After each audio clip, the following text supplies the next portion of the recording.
টাইমৰো নহয়, লছটো আমাৰ ছাত্ৰ ছাত্ৰীসকলৰ হ'ব। সেইকাৰণে মই এই ক্ষেত্ৰত কেইবাগৰাকীও অভিজ্ঞ, কেইবাগৰাকীও চামগুৰি অঞ্চলৰ স্বনামধন্য ব্যক্তি এই জেগা টুকুৰাত বহি আছে। মোৰ আপোনালোকক অনুৰোধ যে আমি নিজে প্ৰচেষ্টা লৈ পেলাই এই প্ৰশিক্ষণ কেন্দ্ৰটোক যাতে পৰৱৰ্তী পৰ্যায়ত, ইয়াত আজি চাওক মাননীয় দেৱশ্ৰী শৰ্মা ডাঙৰীয়া উপস্থিত আছে, মাননীয় বিভাসমণি ডাঙৰীয়া উপস্থিত আছে, অসম চৰকাৰৰ কিমান এগৰাকী জ্যেষ্ঠ বিষয়া খুব সুদক্ষতাৰে তেওঁলোকে প্ৰতিযোগিতামূলক পৰীক্ষাবোৰ পাছ কৰি আনি এইটো পৰ্যায়লৈ উপনীত হৈছে। মাননীয় তেজস অগ্নিহোত্ৰী ডাঙৰীয়া ইজ এন IAS।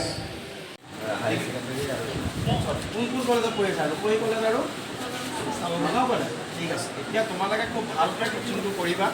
প্ৰথম অকণমান অসুবিধা হ'লেও প্ৰথম 2 ঘণ্টা 3 ঘণ্টাকৈ কোচিংটো হ'ব। আমি চাই আছোঁ যে প্ৰথম 20 দিনত আমি কোচিংটো চেছ কৰিব চাম, যদি নহয় পূজাৰ পিছত আমি লৈ যাম। গতিকে তোমালোকে চিৰিয়াছলি কোচিংটো কৰিবা, ক্লাছটো কৰিবা। এইটো তোমালোকৰ সুবিধাৰ কাৰণে কৰিছোঁ।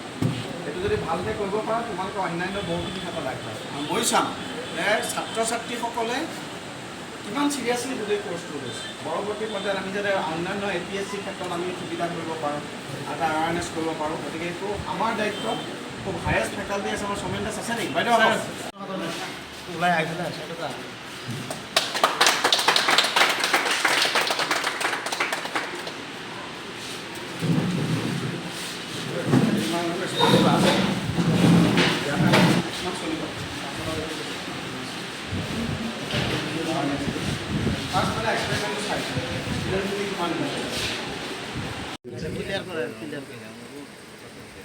ডাঙৰীয়া,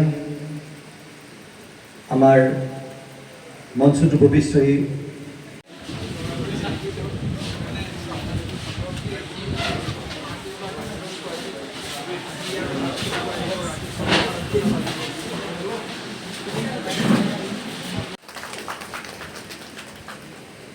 বাকীসকলকো ক্লাছৰুমতে আজি দি দিয়া।